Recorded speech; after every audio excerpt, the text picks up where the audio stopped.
Hello and welcome everyone. तो कैसे हैं आप सभी लोग। मेरा नाम है युवराज सिंह ठाकुर और मैं आपको वेलकम कर रहा हूं आपके अपने यूट्यूब चैनल युवराज सिंह ठाकुर पर। जैसा कि कल मैंने आप सभी लोगों से प्रॉमिस किया था कि आज हम लोग जो है वो फिजिक्स को ही कंटिन्यू करने वाले हैं। लॉज ऑफ मोशन के बारे में हम सभी लोगों ने बात की थी। सबसे पहले आज गुरु नानक देव जयंती है, तो आप सभी लोगों को मेरी तरफ से गुरु नानक देव जयंती की बहुत बहुत हार्दिक हार्दिक शुभकामनाएं एवं बधाइयाँ। सतनाम श्री वाहे गुरु जी का आशीर्वाद आप सभी लोगों के ऊपर बना रहे। और चलिए, विदाउट वेस्टिंग द टाइम हम लोग फटाफट स्टार्ट करते हैं हमारे आज के चैप्टर को। कल हम लोगों ने लॉज ऑफ मोशन पढ़ना स्टार्ट किया था। फोर्स के बारे में मैंने आपको बता दिया था, basic forces, weight, contact force, normal force, frictional force, tension, spring force के बारे में भी हम लोगों ने बात कर ली थी। हमने एनएलएम भी जो है वो तीनों ही फिनिश कर लिए थे। मैंने तीनों एनएलएम आप लोगों को कल के लेक्चर में बता दिए थे। जिन लोगों ने अभी तक वो क्लास को नहीं देखा है वो लोग डिस्क्रिप्शन बॉक्स में जो है आपको फर्स्ट लेक्चर का लिंक मिल जाएगा, वहां से लिंक को ज्वाइन कर लीजिए। प्लस ज्यादा से ज्यादा दोस्तों तक इस वीडियो को आप शेयर कीजिए ताकि ज्यादा से ज्यादा लोग जो है मेरी इस फ्री एजुकेशन मुहिम के साथ जुड़ सके। And the second important thing, PDF के लिए आप सभी लोगों को टेलीग्राम चैनल ज्वाइन करना है। डिस्क्रिप्शन बॉक्स में लिंक है। चैप्टर कंप्लीट होने के बाद चैप्टर का पीडीएफ जो है मैं वहां पर आपको ऑन द टाइम जो है सेंड कर दूंगा। प्रीवियसली सारे चैप्टर्स का पीडीएफ जो है वो टेलीग्राम चैनल के ऊपर अवेलेबल है। नेक्स्ट थिंग, अगर आपको नीट जेई फाउंडेशन बैचेस के किसी भी लेक्चर को देखना है तो प्लेलिस्ट वाला ऑप्शन में आप जा सकते हैं। केमिस्ट्री के लेक्चर्स के लिए केमिस्ट्री के नाम से NEET JEE foundation batches chemistry और के नाम से बना हुआ है, वहां से देख सकते हैं। फिजिक्स के लिए भी सेम है, NEET JEE foundation batches 2020-23 of physics करके एक जो है मैंने प्लेलिस्ट बना रखी है। वहां पर आपको सारे फिजिक्स के और सारे ही केमिस्ट्री के लेक्चर्स जो है वो अवेलेबल हो जाएंगे। चलिए, without wasting time let's come to the topic. और आज हम लोगों को डिस्कशन करना है सबसे पहले लीनियर मोमेंटम से कि आखिर लीनियर मोमेंटम जो है वो क्या होता है। सेकेंड लॉ ऑफ मोशन में मैंने आपको मोमेंटम के बारे में बताया था कि मोमेंटम क्या होता है। It's just the product of mass into velocity. अगर आपसे मोमेंटम का डेफिनेशन पूछा जाए तो मोमेंटम आपका क्या होगा, product of mass into product of mass and velocity is known as momentum. Linear momentum के बारे में बात करें तो लीनियर मोमेंटम क्या होता है, तो linear momentum of a body is defined as the product of mass of the body and its velocity. That is linear momentum is equals to mass into velocity. तो क्या होता है आपका linear momentum, product of mass into velocity को हम क्या कहते हैं, लीनियर मोमेंटम कहते हैं। अगर एक बॉडी जिसका मास m है और वो v वेलोसिटी के साथ मूव कर रही है तो उसका जो लीनियर मोमेंटम होगा वो किसके बराबर हो जाएगा, p is equals to M V के बराबर जो है वो हो जाएगा। Linear momentum is a vector quantity, it is the direction same as the direction of velocity of the body. ये चीज बहुत ज्यादा इंपॉर्टेंट है, आपको याद रखनी है कि लीनियर मोमेंटम कैसी क्वांटिटी होती है। तो लीनियर मोमेंटम जो होती है वो आपकी एक वेक्टर क्वांटिटी होती है और इसका जो डायरेक्शन होता है वो वेलोसिटी के डायरेक्शन के सेम होता है। The SI unit of linear momentum is kg metre per second, kg metre per second इसका एसआई यूनिट होता है। And the CGS unit of linear momentum is gram centimetre second inverse, या फिर gram centimetre पर second भी आप इसे बोल सकते हैं। लीनियर मोमेंटम के बाद में नेक्स्ट अगर हम लोग बात करें तो नेक्स्ट जो है वो आपका इम्पल्स निकल करके आता है। पहली चीज लीनियर मोमेंटम, होप्स ऑफ सभी लोगों को क्लियर होगा, इसमें किसी को डाउट नहीं होगा। Now we are just talk about the impulse कि इम्पल्स जो होता है वो अल्टीमेटली क्या होता है।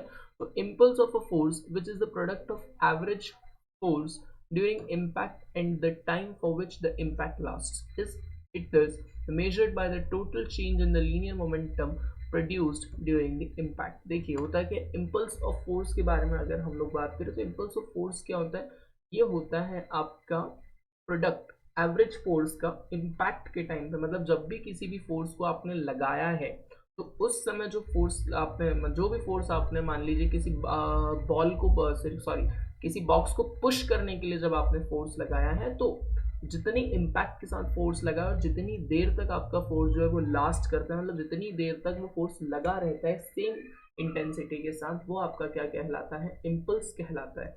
और इसे मेजर कैसे किया जाता है, तो जितना लीनियर मोमेंटम में चेंज होता है आपका विद रिस्पेक्ट टू टाइम, वही उस हिसाब से आपका क्या किया जाता है, इम्पल्स को मेजर किया जाता है। सो impulse of a force is the measure of total effect of the force. ये भी एक शॉर्ट में बात कही गई है कि जो इम्पल्स होगा फोर्स का वो क्या होगा, टोटल इफेक्ट ऑफ फोर्स का मेजरमेंट होगा। The force which acts on bodies for short time are called impulsive forces. जो फोर्सेस किसी भी बॉडी के ऊपर शॉर्ट टाइम के लिए काम करे उन फोर्सेस को इम्पल्सिव फोर्सेस कहा जाता है। For example in hitting a ball with a bat, जब भी एक बैट्समैन अपने बैट से बॉल को हिट करता है तो वो इम्पल्सिव फोर्स उसके ऊपर लगाता है क्योंकि बहुत ही शॉर्ट ड्यूरेशन के लिए बॉल और बैट आपस में कॉन्टैक्ट में होते हैं। इन driving a nail into wooden block with hammer, जब भी हम कील ठोकते हैं किसी भी लकड़ी के गट्टे में या किसी भी दीवार के अंदर हथौड़ी से अगर आप लोग कील को ठोक रहे हैं तो वो जो इम्पैक्ट होगा वो भी बहुत ही कम समय के लिए होगा। नेक्स्ट एग्जाम्पल के बारे में अगर मैं बात करूँ तो जब भी गन फायर की जाती है तो जो फोर्स लगता है वो काफ़ी शॉर्ट टाइम के लिए लगता है, तो वो एग्जाम्पल भी यहाँ पर जो है वो आप लोगों का मेंशन किया हुआ है।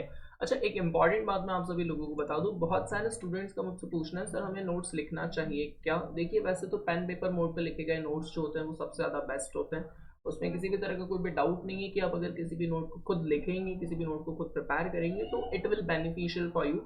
बट सेकेंडली जब मैं आप लोगों को पीडीएफ अवेलेबल करवा रहा हूँ, है ना, as I am providing you the PDF, so it is not essential कि आप लोग जो है वो नोट्स को लिखें। अगर आप नोट्स को नहीं भी लिखेंगे तो भी आप लोगों के पास पीडीएफ अवेलेबल रहेगा तो कोई दिक्कत नहीं रहेगी। आप पीडीएफ को डायरेक्टली सॉफ्ट कॉपी में भी पढ़ सकते हैं। अगर आपको सॉफ्ट कॉपी में पढ़ने में कोई भी इशू है तो आप इसका प्रिंट आउट भी निकलवा सकते हैं। प्रिंट आउट थोड़ा सा एक्सपेंसिव हो सकता है आप लोगों के लिए, बट हाँ अगर आप चाहें तो प्रिंट आउट निकलवा सकते हैं। नोट्स आप कहीं से भी टैली कर सकते हैं, you get the best notes, best out of best notes. चलिए आगे बढ़ते हैं। एन इम्पल्सिव फोर्स, यहाँ से देखिए क्या लिखा हुआ है यहाँ पर मैं आप लोगों को बताता हूँ। An impulsive force does not remain constant but changes first from zero to maximum and then from maximum to zero. Impulsive force क्या होता है, कभी भी कांस्टेंट नहीं रहता है, हमेशा चेंज होता रहता है। सबसे पहले जीरो से फोर्स स्टार्ट होगा, आपने फोर्स लगाना स्टार्ट किया, एक पर्टिकुलर पावर तक आपने क्या किया, मान लीजिए 10 न्यूटन तक आपने फोर्स को अप्लाई किया, देन आप 10 न्यूटन से वापस उस फोर्स को रिमूव करके कहाँ पर लेके आएंगे, जीरो तक लेके आएंगे। ये चीज़ आपको हमेशा ध्यान रखनी है कि इम्पल्सिव फोर्स पहले जीरो से लेके एक पर्टिकुलर पॉइंट तक या मैक्सिमम पॉइंट तक चेंज होता है, देन मैक्सिमम से वापस कितना हो जाता है, जीरो हो जाता है। इसलिए अल्टीमेटली जो इम्पल्सिव फोर्स होगा वो इम्पल्सिव फोर्स का जो फाइनल वैल्यू आएगा वो जीरो के बराबर ही आएगा। Thus it is not possible to measure easily the value of impulsive force because it changes with time. In such cases we measure the total effect of force called impulse. Hence देखिए हम क्या करते हैं, इसलिए impulsive force को major करना बहुत ही ज़्यादा मुश्किल हो जाता है। इस केस में हम क्या करते हैं, टोटल इफेक्ट ऑफ फोर्स यानी कि इम्पल्स को ही जो है मेजर करते हैं। इम्पल्स का फॉर्मूला क्या है, I is equals to F, ये जो उसके सबस्क्रिप्ट में ए भी लिखा हुआ है इसका मतलब होगा एवरेज, मतलब average force into time is equals to rate of change of momentum. P2 minus P1 क्या होगा, आपका rate of change of momentum होगा। This is what the formula for impulse. Is it clear to everybody? Hope so it is clear. चलिए आगे बढ़ते हैं। Next जो आप लोगों का टॉपिक है वो टॉपिक निकल के आता है apparent weight of a body in a lift. Apparent wait का मतलब क्या होगा, किसी भी बॉडी का लिफ्ट के अंदर जो अपरेंट वेट होगा उसके बारे में यहाँ पर बात हो रही है। This apparent weight is simply refers as the imaginary, हम इसे कह सकते हैं जैसे अपरेंट मूवमेंट ऑफ सन होता है towards equator to tropic of cancer और ट्रॉपिक ऑफ कैप्रिकॉर्न। हमें ऐसा लगता है कि सनलाइट जो है वो मूव कर रही है, बट सन इज कांस्टेंट, हम सभी लोग जानते हैं। सेम उसी तरह से लिफ्ट के अंदर क्या होता है, हमारी बॉडी जो है उसका मूवमेंट होता है, ऐसा हम लोगों को फील होता है। We just feel that our body is movementing, but ultimately देखा जाए तो our body is in rest at that time, क्योंकि लिफ्ट मूव कर रही है और हम लोग सिर्फ लिफ्ट के साथ थोड़ा थोड़ा चल रहे होते हैं। तो देखिए when lift is at rest or moving with a uniform velocity acceleration is equals to zero। जब भी आपका पहला कंडीशन यहाँ पर क्या आता है कि जब भी जो लिफ्ट है वो आपकी, तो पहली कंडीशन आपकी क्या कह रही है कि जो लिफ्ट आपकी है, आपका जो लिफ्ट है वो कैसी है, लिफ्ट रेस्ट के ऊपर है या फिर यूनिफॉर्म वेलोसिटी के साथ चल रही है, तो उस कंडीशन में आपका एक्सेलरेशन का वैल्यू किसके बराबर हो जाएगा, आपका एक्सेलरेशन का जो वैल्यू है वो जीरो के बराबर हो जाएगा। और इस केस में आपका जो फॉर्मूला बनेगा वो क्या बनेगा, mg minus R is equals to zero. mg क्या है, mg इज आपका जो है वो force due to gravity, acceleration due to gravity के बारे में जब हम लोग बात करते हैं तो this is the force due to gravity. m mass को रिप्रेजेंट कर रहे हैं, g acceleration due to gravity को रिप्रेजेंट कर रही है। फोर्स का जो फॉर्मूला होता है वो होता है force is equals to mass into acceleration, so this is the mass and g is the acceleration due to gravity, so mg is what, mg is just your force and what is capital R, capital R is the reactionary force, कि कितना reaction जो है वो ultimately इस action की वजह से show हो रहा है। जैसे न्यूटन का थर्ड लॉ कहता है every action has an equal and opposite reaction, तो कितना जो रिएक्शन जो हो रहा है वो रिएक्शन क्या होता है, आपका कैपिटल R होता है। तो mg minus R is equals to zero, ये क्या हो जाएगा आपका किस कंडीशन में, जब आपकी लिफ्ट या तो स्टेशनरी है या फिर यूनिफॉर्म वेलोसिटी के साथ मूव कर रही है, और ये जो आर यहाँ माइनस में दर जाएगा तो प्लस में हो जाएगा, तो रिएक्शनरी फोर्स अल्टीमेटली किसके बराबर हो जाएगा, रिएक्शनरी फोर्स आपका ultimately force due to gravity के बराबर यहाँ पर हो जाएगा। सेकंड कंडीशन के बारे में अगर मैं बात करूं तो when the lift moves upwards with an acceleration A, जब लिफ्ट किस तरफ जा रही है, लिफ्ट ऊपर की तरफ जा रही है और उसका जो एक्सेलरेशन है वो किसके बराबर है, ए के बराबर है। तो R minus M G is equals to M A, क्या होगा आपका फॉर्मूला, R minus M G is equals to M A, मतलब reactionary force minus gravitational force is equals to mass into acceleration, और which acceleration, this acceleration from which the lift is going upwards. और R is equals to M, यहाँ पर देखिए M G यहाँ पर minus में है, इधर जाएगा तो प्लस में हो रहा है। आर के सामने मैं आप लोगों को बताऊं, एम जी जो यहाँ पर माइनस में है ये इस तरफ गया है तो प्लस में हो गया है, फिर एम इस वाले कॉलम में भी, एम इस वाले कॉलम में भी, दोनों में से कॉमन ले लिया है तो आर का जो वैल्यू है वो किसके बराबर आया, R is equals to M G plus A. और यहाँ से अगर मैं एम जी का वैल्यू निकालूं तो एम जी 1 प्लस ए अपॉन के अपॉन में जी यहाँ पर जो है इसकी वैल्यू आ जाएगी। अगर हम लोग बात करें कि मेरी जो लेफ्ट है वो डाउनवर्ड्स जा रही है विद द एक्सेलरेशन ए, तो यहाँ पर जो साइंस है बस वो चेंज हो जाएंगे, वो कैसे हो जाएंगे, आपके नेगेटिव हो जाएंगे। That's it. लास्ट केस में अगर बात करें कि लिफ्ट अगर फ्रीली फॉल हो रहा है, मतलब एक्सेलरेशन जो है वो किसके बराबर हो गया, एक्सेलरेशन ड्यू टू ग्रेविटी के बराबर हो गया है, इसका मतलब ये है कि आपकी वैल्यू जो है वो अल्टीमेटली किसके बराबर हो जाएगी, जीरो के बराबर हो जाएगी। वेट की, वेट होगा ही नहीं अगर एक्सेलरेशन ड्यू टू ग्रेविटी से क्या हो रहा है, आपका बॉडी जो है वो फ्रीली फॉल हो रही है। नेक्स्ट अगर हम लोग बात करें तो principle of conservation of linear momentum के बारे में मैं बात करूंगा। प्रिंसिपल ऑफ कंजर्वेशन या फिर लॉ ऑफ कंजर्वेशन किसी भी चीज का आता है तो लॉ ऑफ कंजर्वेशन वर्ड अगर आपको कहीं भी मिल जाए और आपको लॉ नहीं पता कि कंजर्वेशन में क्या लिखना है तो एक चीज ध्यान रखिए, जैसे अगर आपसे कहा गया कि कंजर्वेशन ऑफ लीनियर मोमेंटम बताओ, आपको लॉ नहीं पता, law of conservation of mass बताओ, आप लॉ नहीं जानते, तो आपको बस इतना ही लिखना है, मास can neither be created nor be destroyed, यही आपको रट लेना है। Energy can neither be created nor be destroyed, atom can neither be created nor be destroyed, momentum can neither be created nor be destroyed. तो ये क्या होगा, आपका लॉ ऑफ कंजर्वेशन अल्टीमेटली हो जाएगा। चलिए फिलहाल तो मैं आप लोगों को principle of law of conservation of momentum समझा रहा हूँ। According to this principle in an isolated system, isolated system क्या होता है, जो किसी भी तरीके से आपके अफेक्टेड ना हो, किससे अफेक्टेड ना हो, जरा कोई मुझे कमेंट बॉक्स में बता सकता है।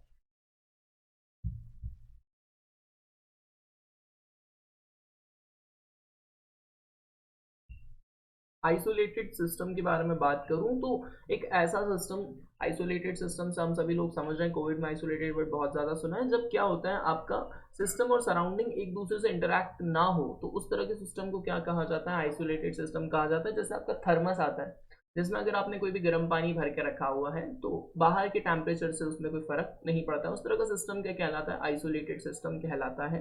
The vector sum of linear momentum of all bodies of the system is conserved and it is not affected due to their mutual action and reaction. तो प्रिंसिपल ऑफ कंजर्वेशन क्या का principal क्या कहता है कि एक आइसोलेटेड सिस्टम में जो वेक्टर सम होता है, वेक्टर सम मैंने क्यों कहा, क्योंकि मोमेंटम, लीनियर मोमेंटम कैसी क्वांटिटी है, वेक्टर क्वांटिटी है, इसलिए जितना भी लीनियर मोमेंटम लग रहा है उनके सबका जो वेक्टर सम होता है वो कैसा होता है, कंजर्व्ड होता है, मतलब ultimately L1 plus L2 plus L3 is equals to L4 plus L5 plus L6, दोनों का क्या होगा, पूरी तरह से कंजर्व्ड होगा, बिल्कुल भी जो लॉस है वो नहीं होगा। देखिए यहाँ पे वो डेफिनेशन आ रही है कि momentum can neither be created nor be destroyed, क्योंकि अल्टीमेटली कैसा हो रहा है, कंजर्व हो रहा है। Thus in an isolated system that is a system with no external force, mutual forces pairs of particles in the system can cause change in the linear momentum of individual particles।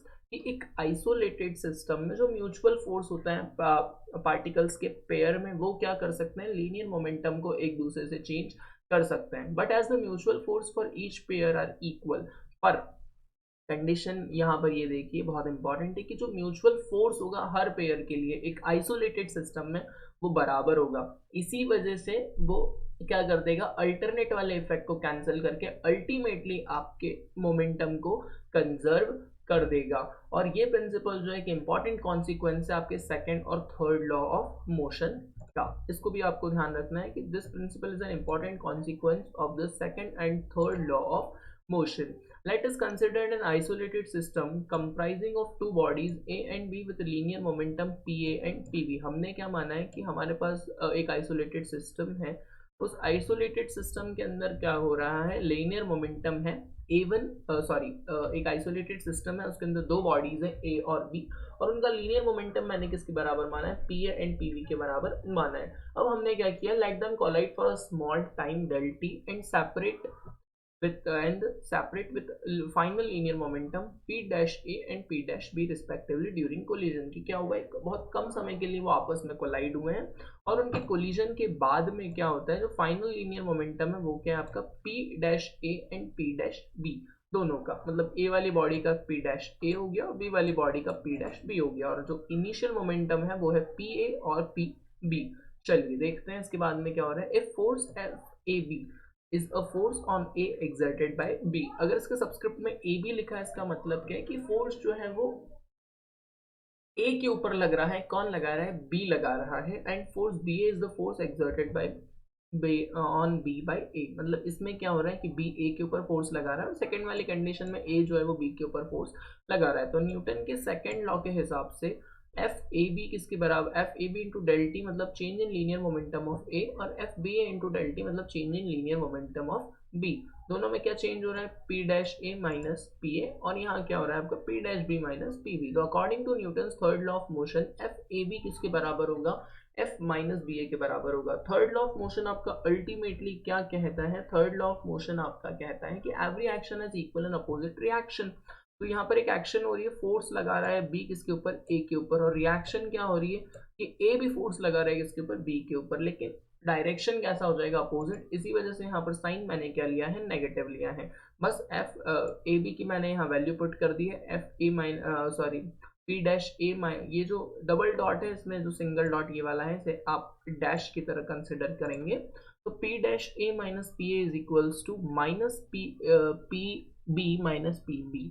जब ये minus के sign का अंदर multiply हो जाएगा तो ये कुछ इस तरह से जो टर्म बन जाएगी, which shows that the total final linear momentum of the isolated system as equal to the total initial linear momentum। this proves the principle of conservation of momentum कि initially भी क्या होता है आपका सेम था, और लास्ट में भी जाकर आपका क्या हो गया है, सेम हो गया है। इसी वजह से हमें क्या पता चलता है कि yes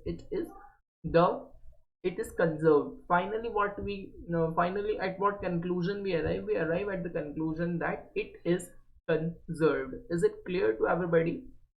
Hope so it is clear।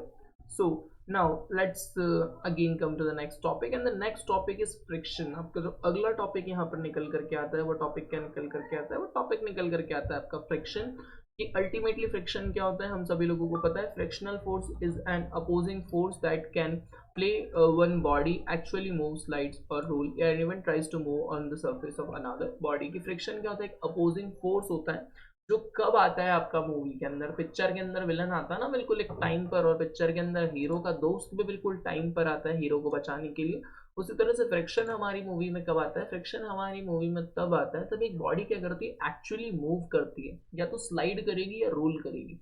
Role जैसे आपने एक बॉल को अगर सरफेस के ऊपर कर दिया है तो वो रोल करेगी, और हम लोग अगर चल रहे हैं तो हम एक तरह से स्लाइड करते हुए क्या करते हैं, चलते हैं, स्लाइडिंग करते हैं।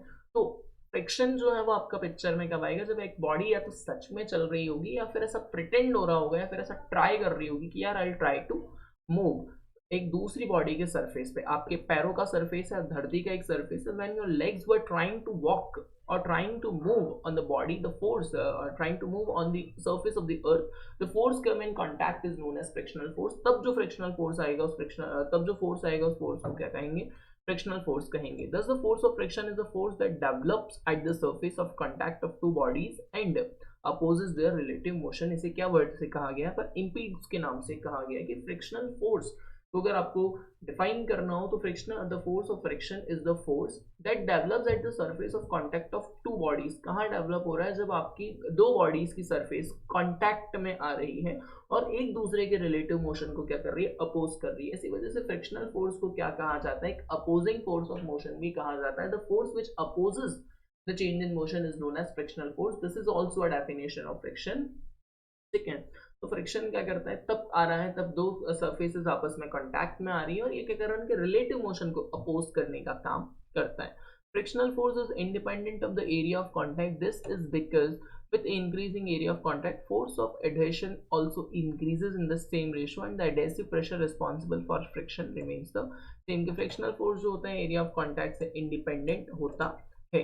And when the surface in contact are extra smooth, distance between the molecules of the surface in contact decreases, increasing the adhesive force between them. Therefore the adhesive force pressure increases and so does the force of friction की. अगर जो smooth surfaces हैं तो friction force बढ़ जाता है और surfaces हैं तो फ्रिक्शन फोर्स क्या हो जाता है आपका, कम हो जाता है.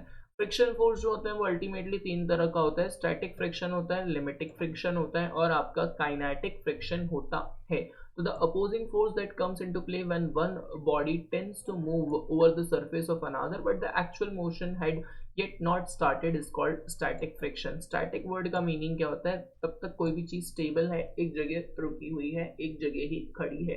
तो एक अपोजिंग फोर्स जब कोई भी एक बॉडी कोशिश कर रही होती है, फिर ऐसा प्रिटेंड हो रहा होता है, ऐसा हम लोग मान रहे होते हैं कि एक बॉडी क्या करे. मान लीजिए एक सिंपल सा एग्जांपल दो, तो आप सिर्फ धरती के ऊपर खड़े, you are not moving on the earth but you are willing to move. तो जब आप खड़े हुए हैं तो जो आपका फ्रिक्शन फोर्स लगेगा वो क्या कहलाएगा, आपका स्टैटिक फ्रिक्शन कहलाएगा. जब एक बॉडी में एक्चुअल मूवमेंट नहीं हो रही है, आपकी बॉडी की एक्चुअल मूवमेंट उस टाइम पर नहीं हो रही है. लिमिटिंग फ्रिक्शन के बारे में मैं बात करूं कि लिमिटिंग फ्रिक्शन क्या होता है, तो limiting friction is the maximum opposing force that come into play when a body just verge at moving over the other surface. की लिमिटिंग फ्रिक्शन क्या होता है, आपका मैक्सिमम अपोजिंग फोर्स होता है. Maximum opposing force that come into play क्या होता है आपका लिमिटिंग फ्रिक्शन, एक मैक्सिमम अपोजिंग फोर्स होता है. और ये कब कारगर होता है आपका, जब एक बॉडी क्या होती है दूसरी बॉडी की सरफेस के ऊपर चल रही होती है, तब किस जो फोर्स लगता है उसे लिमिटिंग फ्रिक्शन कहते हैं. लास्ट तरह का जो बात है वो है आपका काइनेटिक फ्रिक्शन और डायनामिक फ्रिक्शन. तो ये क्या होता है, तो is the opposing force that comes into play when one body is actually moving over the surface of the another body. कि जब कोई भी एक बॉडी एक्चुअली मतलब सच में दूसरी बॉडी की सरफेस के ऊपर चल रही है और उसमें जिस तरह का फ्रिक्शन फोर्स लगता है उसे कहते हैं काइनेटिक फ्रिक्शन या फिर dynamic friction force. So static friction, जब एक बॉडी दूसरी बॉडी के ऊपर ऐसा लग रहा है हमें कि चलेगी लेकिन चल नहीं रही है, तब क्या होता है वहां पर स्टैटिक फ्रिक्शन होता है. लिमिटिंग फ्रिक्शन के बारे में बात करें तो एक बॉडी जब बिल्कुल रेडी है to walk on the surface तो लिमिटिंग फ्रिक्शन, और काइनेटिक फ्रिक्शन जब सच में बॉडी चल रही है. तो kinetic friction is always slightly lesser than the limiting friction. की काइनेटिक फ्रिक्शन कैसा होता है, हमेशा थोड़ा सा स्लाइटली मतलब बिल्कुल टिड्डू सा कम होता है आपका as compare to the limiting friction. Laws of limiting friction के बारे में अगर हम लोग बात करें तो स्टैटिक फ्रिक्शन कोएफिशिएंट. नेक्स्ट जो टॉपिक है वो लॉज ऑफ लिमिटिंग फ्रिक्शन. इससे हम लोग कुछ पार्ट्स में जो हम डिवाइड करेंगे. जैसे स्टैटिक फ्रिक्शन हो जाएगा आपका, कोएफिशिएंट ऑफ स्टैटिक फ्रिक्शन के बारे में फिर हम लोगों को बात करना है. Then will move towards the rolling friction, angle of friction. Hope so मेरा थोड़ा सा था कि मैं इस चैप्टर को आज थोड़ा सा आप लोगों को कवर करके दे दूं, but it is a long chapter. It will take 1 or 2 lectures more, probably 2 lectures more this chapter required. हाँ, 2 लेक्चर के अंदर अंदर हो जाएगा, क्योंकि बात ऐसी है कि इसमें कंसेप्चुअल चीजें हैं, सीधे सीधे इसको सिर्फ निकाल नहीं सकते हैं. You need to understand this chapter. बहुत वैल्यूएबल चैप्टर भी है, इसी वजह से इस चैप्टर को मैंने लिया है. सेकेंड इंपॉर्टेंट थिंग कि अब जो क्लासेस हैं वो ऑन द रेगुलर बेसिस ही होंगी. हाँ, ड्यू टू सम इश्यूज मैं कंटिन्यूसली जो क्लासेस हैं वो नहीं करवा पा रहा था, but now the classes were resumed. आपने देखा ही है, कल भी मैंने क्लास लिया था, मैंने आज भी क्लास लिया है. एंड फॉर टुमारो ऑल्सो मैं आप लोगों को बता दूं कि एज पर आर शेड्यूल्ड कल वैसे भी फिजिक्स का ही लेक्चर का टर्न है, तो आप लोगों को फिजिक्स का ही लॉज ऑफ मोशन मिलेगा. अभी केमिस्ट्री जो है फिर हम अ डे आफ्टर टुमारो जो है वो स्टार्ट करेंगे. टिल देन इस लेक्चर में अगर आपको किसी भी तरह का कोई भी डाउट है तो यू कैन कमेंट में down your doubts. I will quench your queries. And the second important thing is that you can join my Telegram channel for the PDF. This chapter PDF is hadn't applied. I haven't uploaded the PDF of this chapter yet. I'm going to upload it after the completion of this chapter, because such type of marking like this marking I'll done while I'm teaching to you. Till then, हंसते रहिए, मुस्कुराते रहिए, खुश रहिए और बने रहिए आपके अपने YouTube चैनल युवराज सिंह ठाकुर के साथ. जय हिंद.